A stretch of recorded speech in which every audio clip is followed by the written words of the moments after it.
Good morning, it's Tess, and my phone wants to be tipped once again. Okay, I decided today what I was going to talk about is the battle that we have inside of our minds every day. And the reason this came up to me is I was looking at another book, and in the book, it kind of talked about the limbic system and the prefrontal cortex, and it was kind of talking about what we all hear about all the time, whether it's monkey brain or whether it's the good twin and the bad twin, whether it's the ego and the superego and the id, and there's a lot of different theories of thought on the parts of the brain. But I guess really in looking at every book and material that I've read, not just in the past 2 years, but my entire life, there is a battle internally that we are all facing. It is what tools are going to help us to overcome that battle.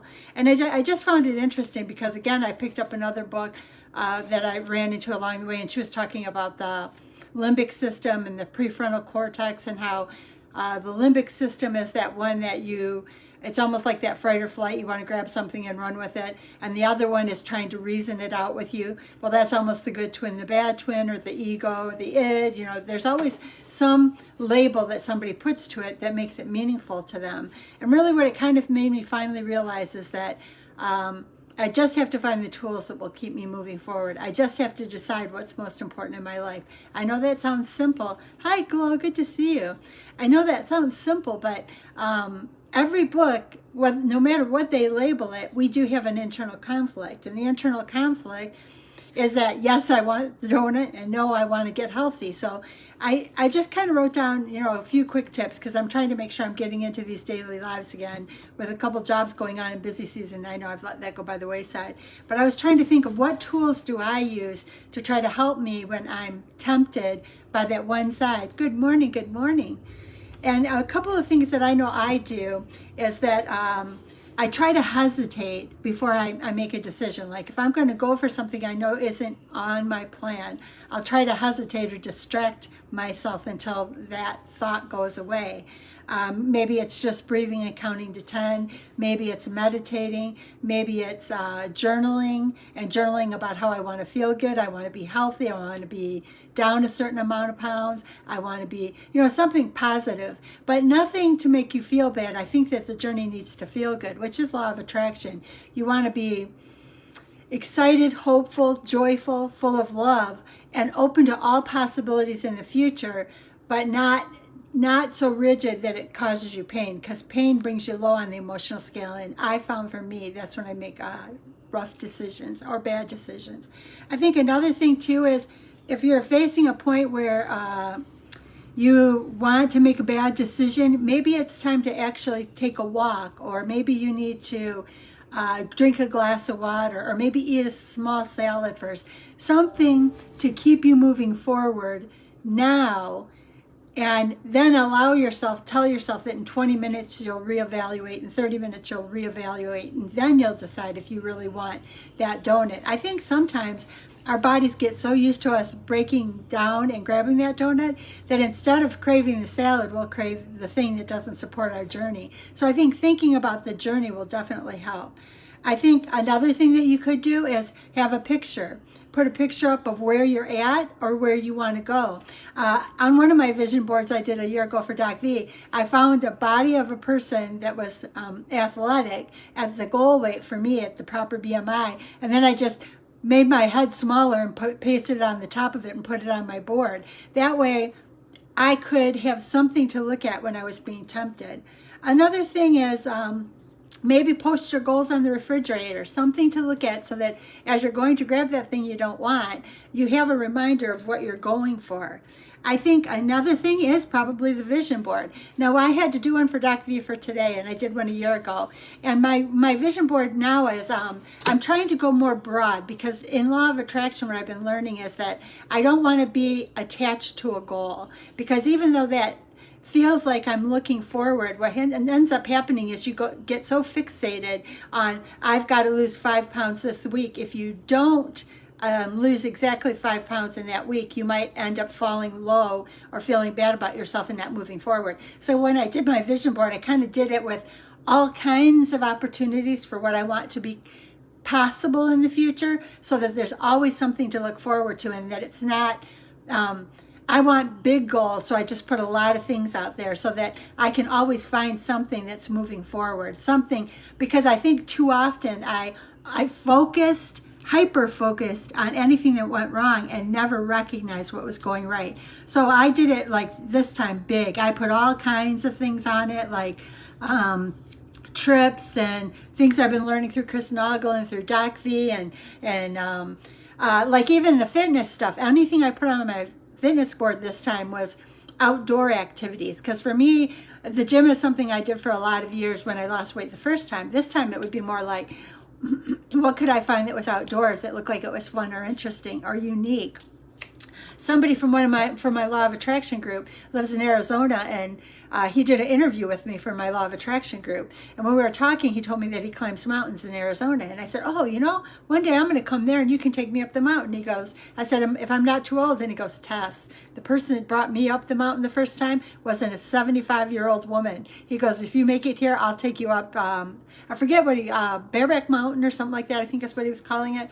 But it made me realize that he was taught, this young guy was taken up the mountain the first time by a 75-year-old woman. It's never too late. We have to have those big dreams. And on my vision board, I put those type of things that are nature and active, because that is something that feels good to me. Now, if that doesn't feel good to you, find what feels good to you, because that'll help you move forward.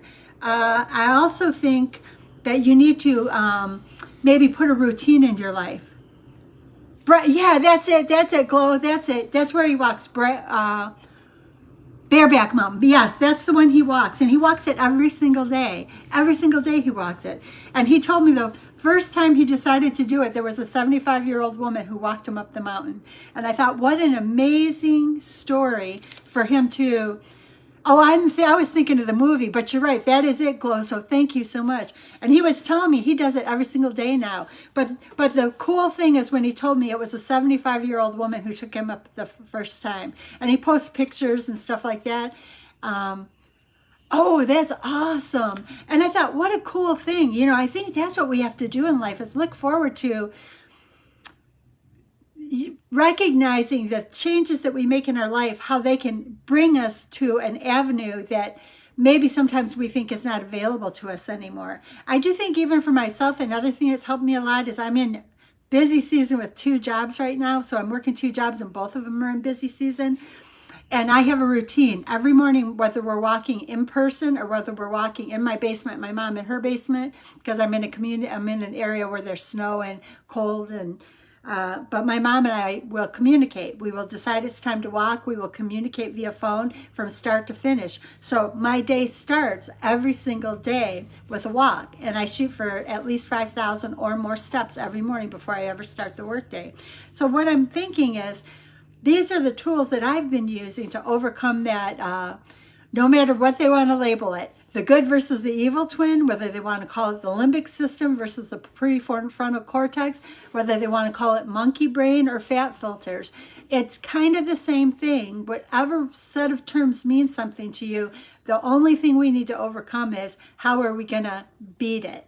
And I do think that, just kind of recapping some of the things I put together that I've been doing, is if you have to, just stop for a minute, breathe and count to 10 before you make a decision.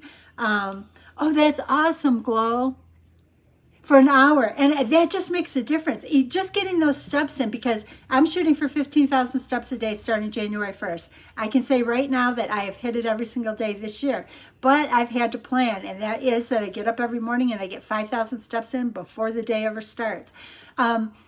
It was harder in the beginning. It's easier now. And the reward of knowing I've done it for over a month is amazing. And that's what I would like to see for everybody. So some of my tips for when that monkey brain or that fat filter, or whether they want to call it prefrontal cortex versus the limbic system, no matter what terms they want to put to the part of our brain that causes us the problem, some of the things that I found are helping me is that breathe and count to 10, meditate, maybe say some statements to yourself. I feel good when I walk and I eat healthy and I'm moving towards my goals. Those are like pre-paving statements that help me. Meditate, take that walk, maybe take another quick 5 or 10 minute walk, because sometimes it's stress. Maybe grab a glass of water and drink that. Maybe your body is thirsty and you're grabbing food. Maybe get your green smoothie, because that'll give you nutrients. Maybe have a picture up of what you want to look like. And I mentioned on my vision board last year for Doc V, I found a healthy body that was at the BMI I wanted to be. And then I just shrunk a picture of my head until it fit. And I put it on that body on my vision board just as something to look at. Or put a picture of yourself where you want it to be. Maybe post your goals on the refrigerator, so every time you're tempted to grab something, or even on the cupboard, so you can grab it and look at it before you actually make the decision for something bad. Use a vision board. Be careful not to get married to every single goal too tightly, to where if it allows you to become feeling bad about the goal, because you want to feel good, excited, and curious about moving forward on your goal, and accept there are going to be stumbling, or what people sometimes call failure, I call learning.